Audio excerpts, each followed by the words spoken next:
Hello, welcome to my comic book review video. Today I will be reviewing the books that were released on September the 5th as 2012 as I continue to catch up with what I'm behind. We kick things off with my pick of the week, which is Before Watchmen, issue 3 of 4, Silk Spectre. Darwin Cook and Amanda Connor write it, art by Amanda Connor. The reason this is my pick of the week, two reasons. Number one is I just loved this comic. Just the art and story just join together so well to enhance each other, and it shows everything that's great about the comic book medium. There's no other medium like it, where two different things can come together and just complement each other so well that they enhance the overall experience. This was just fantastic. The second reason is just when this book was first released, or they first announced it, Silk Spectre was one of the books I wasn't really interested in, but figured, you know what, I'll try all of the books, the first issues of them, and I'll see what I like. But and continually this book has surprised me. But this issue, I found myself at the end of it being really sad for Laurie, feeling sad of what was happening to her character, and to go from not caring at all to suddenly I'm sad and I'm affected by what's happened to her. Either that's one of two things: either that's I'm getting soft in my old age, or it's fantastic writing. And I'd like to think it's fantastic writing. In this issue, we saw last issue, Laurie was slipped that drug. Issue starts off with her tripping off, and this is where the art really comes into its own, as it really gets across how her perception of reality has been altered by this drug, and how, you know, she's drifting in and out of hallucinating and seeing things. They even do it with the panels to sort of give you this whole sense where you have to follow the panels around to the centre, which I thought was really great. The way that they did that really gives you that sense of like, oh, she's all over the place.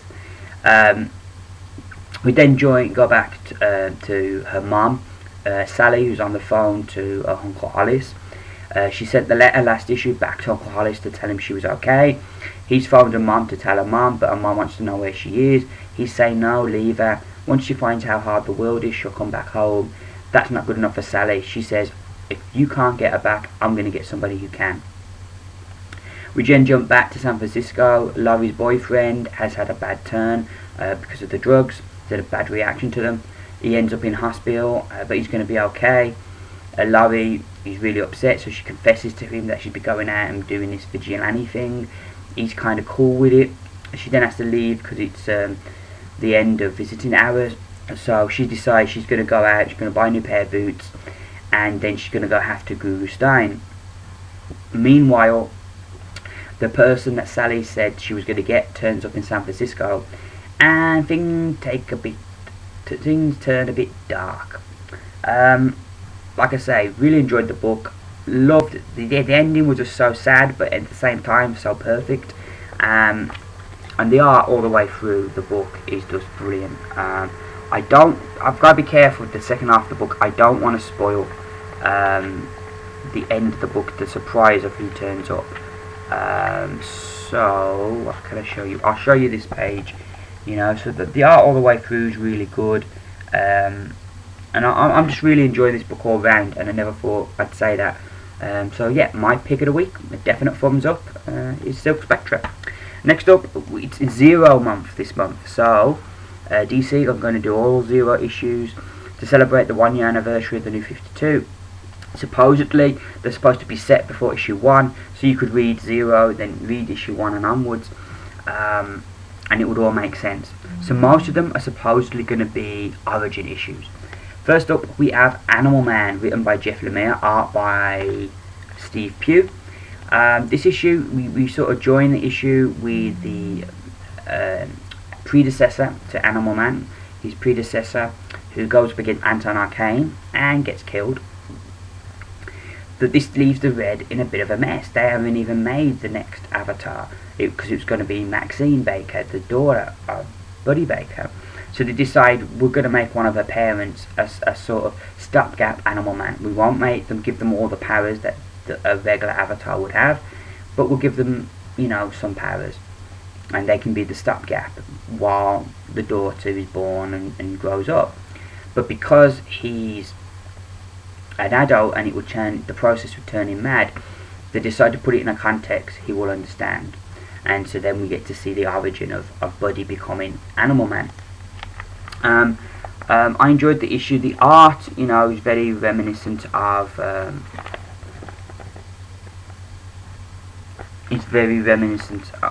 regular art, though it's different, and I think that works for this book.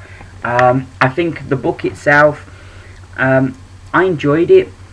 It doesn't tell you anything new, with the exception of probably the glimpse of his predecessor. Other than that, it doesn't reveal anything new about the character or anything that's going to push the story forward. It is a perfect piece to go before issue 1. It goes perfect, slots in perfectly there, and really enhances your reading if you're going to read them back in order. I think it's perfect for a newbie, somebody who hasn't read the book yet and wants to know, well, is it worth me getting? Is it a book I like? They could try this out. If they like this, they can go and get the trade. And like I say, it follows on perfectly. If money's tight and you're a regular reader with this book, you could give this book a miss this month. It doesn't add anything new. You're not missing that much. In saying that though, I did enjoy the read and I did enjoy the journey, and I give it a thumbs up. Next up we have Earth 2 issue 0, written by James Robertson, but not our regular artist Nicholas Scott. No, this month we get Thomas Giorello. It shows us set before issue 0, so obviously it's set during the Apocalypse War and features the Trinity. But we find in the Age of Wonders there weren't just 3 heroes. In the Age of Wonders there were 8 wonders. So you had your Superman, your Batman, your Wonder Woman, you had your Catwoman, you had Supergirl and Robin, who are now in World's Finest. You had a 7th wonder, which they don't reveal in this issue, which I think is going to come in later on in Earth 2, because I don't think James Robertson would leave something like that there if he's not going to come back to it. And then we meet Mr. 8, the 8th wonder, Terry Sloan, who, if you've been reading this book regularly, you will have seen him in issue 2. He greeted Mr. Terrific to Earth 2. So in this issue, Mr. 8, Terry Sloan, is going to team up with the Trinity. And what's happened during the Apocalypse War, some of the countries, there's these machines that are being used by the parademons that turn the people basically into mindless slaves who do their bidding. So what they're going to do, they're going to go to one of these countries and they're going to knock out this generator so that all the people will return back to normal and it will be a victory. And sort of that's the premise, that's the start of the story, and from there it takes a bit of turns and twists, but it's a good issue. It sets up really well. It slots in nicely before issue 1. You could read them in order and it slots in nicely, but also it does a really good job of pushing the forward. So like particularly Terry Sloan, I feel is going to be a character that's going to play a big part in the issues to come. So this really is more of an introduction of his character, and the backdrop is kind of like the Apocalypse War. I enjoyed the art. I thought Giorello did a good job deputizing for the art. Wouldn't mind seeing more stuff from him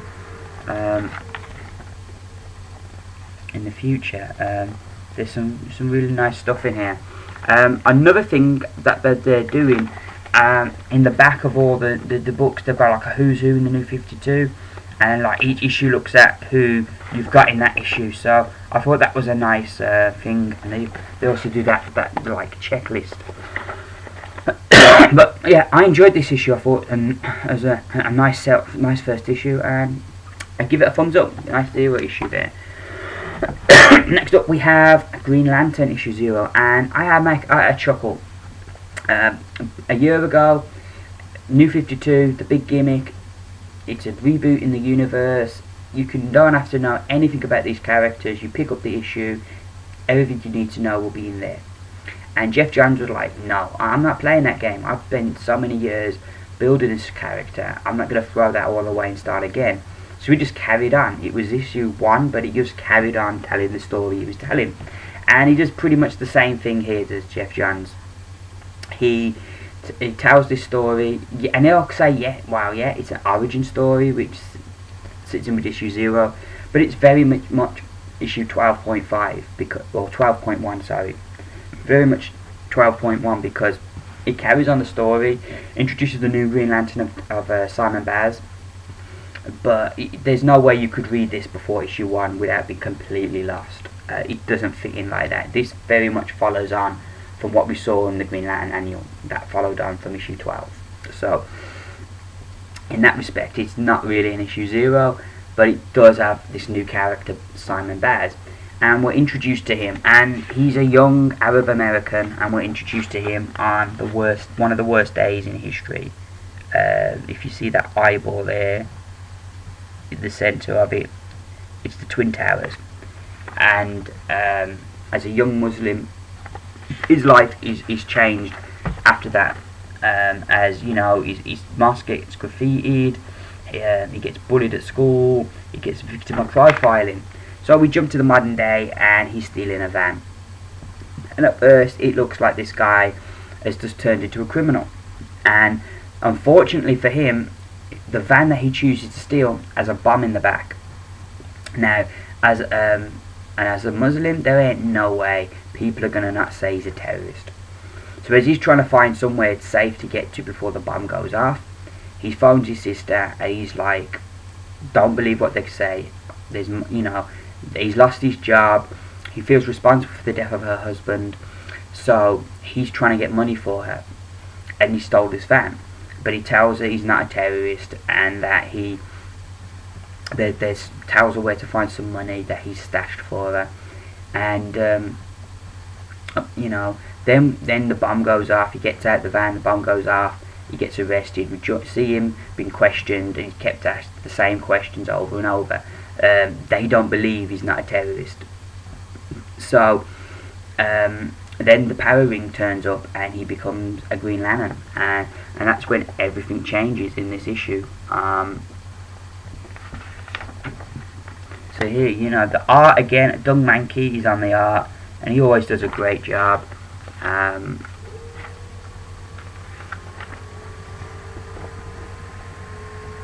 It's a really, really good story. And then he gets the power ring. And he's a bad guy. He's a bad guy. He's done bad things. It's not right to steal, but he does it for the right reasons. And there's the old saying that the road to hell is paved with good intention, and that really sums up Simon Baz. It's going to be interesting where they go with his character, because people are going to be after him, as you can see for the end of this issue, because they think of him as a terrorist. So it's going to be interesting to see his journey from being a terrorist to a hero. We also get a little hint at the end. We get a little look at what's happened to Hal Jordan and Sinestro. But yeah, I really enjoyed this issue. I even though the guy's a car thief, and you could say he's a bad person because he's stealing cars, he seems a good person underneath, and that he's just been put on the wrong path. And he is a likable character, even though he's doing bad things at the beginning of the book. So I think that's something going forward that's going to be a positive. And I think it was a very ballsy decision from Geoff Johns to sort of, even, though it doesn't explicitly mention it, to sort of bring up the Twin Towers. That was a massive event in history for so many people, for everybody. I don't think anyone in the world wasn't touched by that event. And particularly a Muslim living in America, who was born in America, who's an Arab American. I think that's going to be a massive part of their life. So I think it was good to bring it up, because I don't think the comic would have been real if it wouldn't have felt real if it hadn't. But and I think the way he dealt with it without really overly exploiting it. And the story, I thought the story here was good, and I'm looking very forward to seeing where they're going to go with this, and how Simon Baz is going to fit into the Rise of the Third Army storyline. So yeah, so I give this book a thumbs up, recommend checking it out. Next up we got Phantom Stranger, written by Dan DiDio, art by Brett Anderson. This book I'm a bit conflicted with. I don't know, something just didn't click for me with this book. in the story at least is this guy, he's done this big betrayal. They set it up like it's Judas Iscariot, but they don't specifically say it's Judas Iscariot who betrayed Jesus, because he's got his 30 pieces of silver, he hanged himself, which all fits with Judas Iscariot. But anywho, his punishment is that he's put before the Council of Eternity, these wizards and mages, and his punishment is that he's going to be this stranger. He's going to walk the earth as a stranger, the phantom stranger. 2,000 years later, he hears this voice that says that he can have his redemption, but he has to do these jobs, he has to complete these tasks.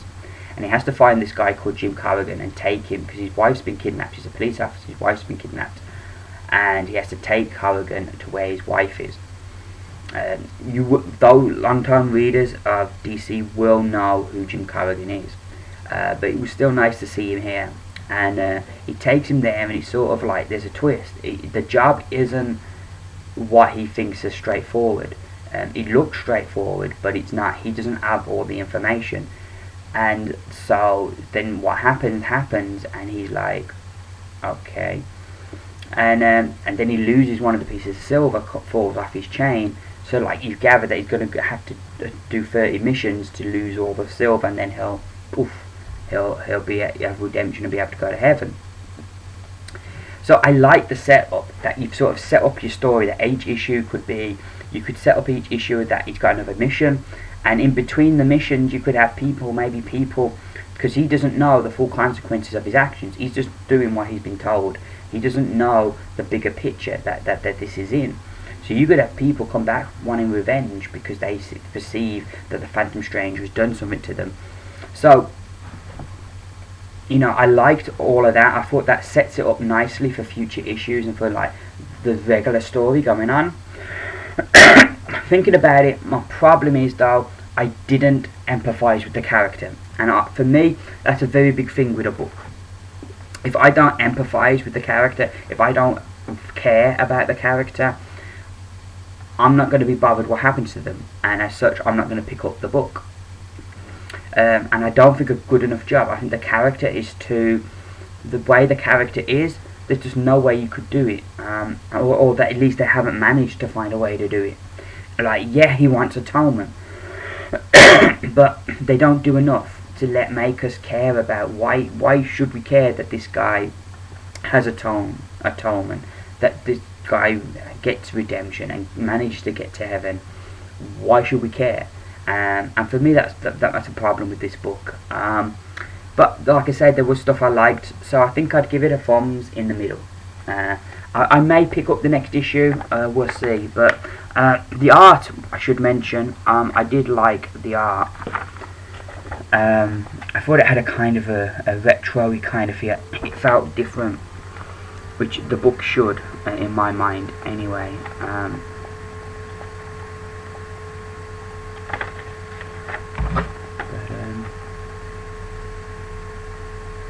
There we go. But yeah, I give it a thumbs in the middle. I may check out issue 1, see if it gets better. Next up, we have issue 0, Swamp Thing. Written by, as always, Scott Snyder. Art by a new guy called Kano, who I've never heard of. This was an interesting choice. We do get the origin of Harry Holland in a way, but we get it from the perspective of Anton Arcane, which I really liked, as we get to find out a little bit more about him and what he's been doing over the centuries, and then also, you know, how involved was he in what happened to Alec Holland. And there's some real revelations here that I feel will push the sword forward. This, you know, as when Alec finds out exactly the things that Anton has done, I think it's going to make the story going to make great reading in the future months in this whole Rotworld storyline. So yeah, it sets it up nice, but then at the same time I feel it sits nicely before issue 1, so it serves that double purpose. So I think a great job by Snyder here, and I really enjoyed it. The art, yeah, he's kind of riffing on a regular artist, but I still like the inventiveness that he comes up with for some of the panels. I still like that. I think he does a grand job. A grand job, I tell ya. So yeah, I'd give this book a thumbs up and really recommend checking it out.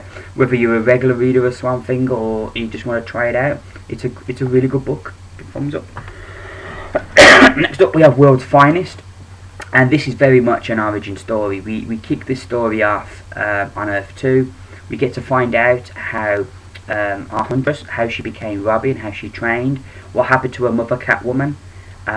We also get to see Supergirl and her relationship with Superman, and find out a little bit about what happened to Lois Lane on Earth 2, as well as seeing how Robin and Supergirl met for the first time. So I really liked this book. It was a really nice, really complemented the series nicely, but I think also if you're a fan of Earth 2, you find out little bits of facts about Earth 2 and the world and what happened to certain characters in that world.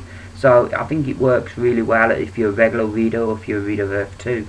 I think it's a book you should really pick up. I enjoyed it.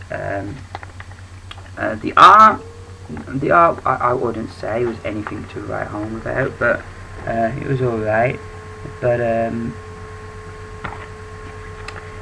it was nice to see that kind of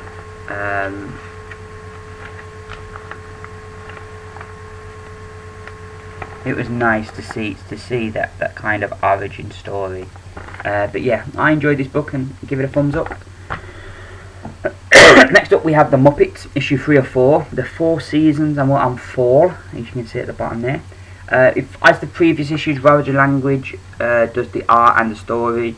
It follows the format. You have your sketches in between, like an episode of The Muppets, and you have the overall story running in between. Pops is having to retire. The Muppets don't want him to go, so they're trying to come up with a plan so that Pops can continue working for the Muppets. As always, like Roger Language, it's just a fantastic understanding of all the characters, that it gets everything just really right and pitch perfect, and you feel very much like it's a new episode of the Muppets. Some of the gags fall a bit flat, some of them make you chuckle, but yeah, another really good issue. I'm going to be sad when this series finishes because it's a lot of fun and I'm really enjoying it. Thumbs up. Next up was Amazing Spider-Man. This book I read last. It's issue 693. Dan Slott and art by Huberto Ramos. I read this last. I just really don't like this Alpha character. He's not a character as in I don't like him in that he's a good villain that I hate. He's a character that puts me off reading the book because he's so obnoxious. But that's the way he's written, that's the way he's meant to be, but I find him very off-putting. And I left this book to last, and I never usually leave Spider-Man to last. But this issue was good. Peter is sort of questioning himself, and again Mary Jane, I like how they've set her up in this nightclub that she owns now, and it goes to her for words of wisdom, and she always comes through in that way. I like how they've set Mary Jane up. I think that's really good. But then Peter figures he's going to try and help Alpha again.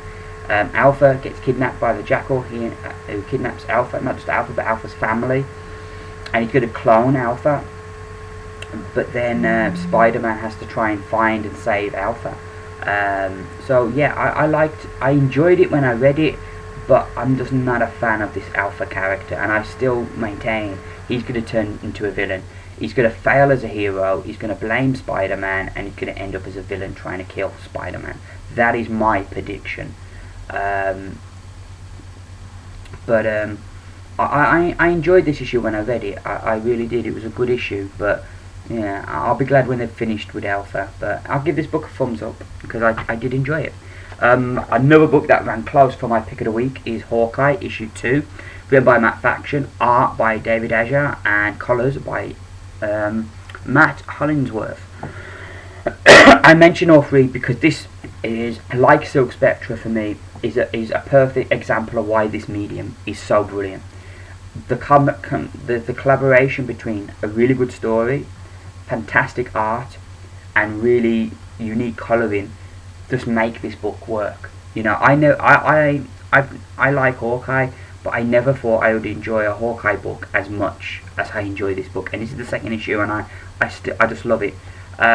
This issue, Hawkeye gets the help of Kate Bishop, who was the Hawkeye from Young Avengers, and because they're this circus and they're pulling this stunt where they're robbing people and they're going to run it on the supervillains, and so Hawkeye sort of wants to shut this circus down, this con job down, so they kind of sneak in.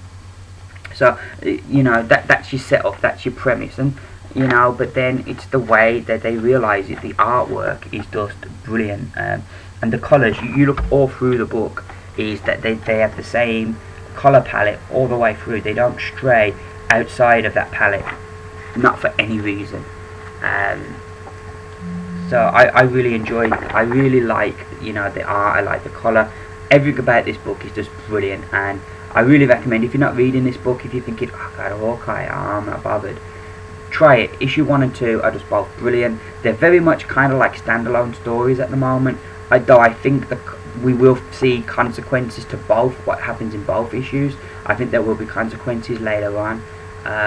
But yeah, I'm enjoying the hell out of this book, and I really recommend picking it up and give it a thumbs up. Next up we have The Punisher, issue 15, the penultimate issue, written by Greg Rucka, art by Marco Checchetto. I said that all funny because I ain't got a clue how to pronounce that last name. Checchetto, I think his name is. Anywho, last issue, Rachel killed Stephanie Gerard, the head of the Exchange. Her associate, Christian Paulson, saw the whole thing. He is heartbroken because he loved Stephanie. It was like unrequited love. So he phones the police, tells them the Punisher's here, and then he starts killing people. And the police think it's the Punisher going on this killing spree. So they surround the building and got armed police and everything. So now Punisher has got to stop Paulson and has to get out the building past these police. So, you know, he sets it up for like this comic. It's sad, it's coming to an end, but it's going to go out with a bang. And yeah, this was another really good read, and I give it a thumbs up. Next up, Planet of the Apes, Cataclysm, issue 1 by Boom Studios, written by Corina Becco and Gabriel Hardman, and art by Damian Chuchero. This issue is really good. It's set 8 years before the original Planet of the Apes film, and there's this rocket that's been buried underground for 2,000 years, and this one ape seemingly knows about it and kills these two gorillas and gets in, and they're gonna use this bomb. And meanwhile, we're getting all this politics. We get the viewpoints of the characters like Cornelius and Zaius, who we saw in the original film. They show up here as younger, and we get to find out a little bit more about them with their relationships and their which is really interesting. And it's interesting to see the ape culture, how they've got this like caste system, and like how, you know, like chimpanzees may look down, you know, orangutans and chimpanzees may look down, you know, on different, they're the same, but they look down on each other, and you've got this kind of like caste system, and there's real commentary in here, and about what science fiction does so well. You have this kind of social commentary about caste systems and about racism, which is really subtly done, but then at the same time you've got this overall story with this missile. I thought it was going to be a mini-series, but reading in the back it says it's an ongoing, which I was really pleased. So I'm looking forward. I enjoyed this. I think I'm going to definitely be back for issue 2, and give it a thumbs up. Last but and thankfully least is Smallville, season 11, issue 5. I've been enjoying this book. Did not enjoy this issue. I thought the new artist we have on here is Chris Cross. I thought he does a much better job on art. I think one of the problems with this book is sometimes they try and copy the original actors too much, which, though he's still drawing Superman different, the other characters have sort of reverted now that they're not sticking to that. This issue introduces Batman, and Batman's a bit of a dick, and I didn't like Batman, which I really love Batman, but this version of Batman, nah. Also, the other thing is, last issue they really built up brilliantly that Superman's now got this radiation, so Lex Luthor can track him anywhere in the world. And I thought that was brilliant, because he can't be with Lois, he can't be Clark Kent no more, because Lex Luthor will know. But they find a way around that, and like, what's the point of doing it if you're going to find a way around it straight away? Yeah. Thumbs down for me. I thought they fell off a bit. Contemplating whether to get issue 6 or not, because there's so many great comics coming out next month. That's me, just done. Thanks for watching, and I shall be back soon. Bye for now.